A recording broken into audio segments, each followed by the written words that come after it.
ఏదో వేయించేస్తుంది ఏమిటో అనుకుంటున్నారా? ఇదిగోండి అవిసె గింజలు. ఏమీ లేదండి, చాలా చాలా ఈజీ మీరు చేసుకోవడానికి కూడా. ఇదిగో ఓన్లీ ఎండుమిరపకాయలు, అవిసె గింజలు, కొంచెం కరివేపాకు కూడా జుట్టుకి మంచిదని వేస్తున్నాను ఇందులో, కళ్ళకి జుట్టుకి మంచిదని. ఇదిగో ఇట్లాగా బ్రౌన్ కలర్ వచ్చేదాకా వేయించుకోండి. చక్కగా కట్టేసుకోండి. స్టవ్ ఆఫ్ చేసుకుని కాస్త చల్లారేదాకా ఉంచుకుని కాస్త ఉప్పు వేసుకుని పొడి కొట్టుకోండి. అన్నంలోకి కానీ టిఫిన్స్లోకి కానీ ఈ పొడి సూపర్గా ఉంటుంది. పొడి కొట్టుకునేప్పుడు మళ్ళీ చూపిస్తాను. మనం అవిసె గింజలు వేసుకున్నాం కదా, అవిసె గింజలు మరియు ఇగో ఈ ఎండుమిరపకాయలు, కొంచెం కరివేపాకు, రుచికి సరిపడా ఉప్పు, ఇదిగో 2 వెల్లుల్లిపాయలు, అంతే.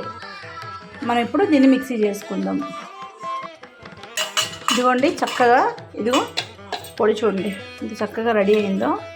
ఈ అవిసె పొడిని అన్నంలో కలుపుకొని కానీ టిఫిన్స్లో కానీ వేసుకుని తింటమే. టేస్ట్ సేమ్ మన నువ్వుల పొడి ఉన్నట్టు ఉంటుందండి. ఇదిగో ఈ కన్సిస్టెన్సీలో మిక్సీ పట్టుకుంటే చాలు, సరిపోతుంది. చూడండి చక్కగా మొదటి ముద్దలో అవిసె పొడి వేసేసుకొని చక్కగా ఇట్లాగా తింటూ ఉంటే కమ్మగా నోటికి ఎంత బాగుంటుందో తెలుసా. సూపర్ ఉంటుందండి, సూపర్ అంటే సూపర్ అంతే. ఇదిగోండి మీరు కూడా టేస్ట్ చూసేయండి.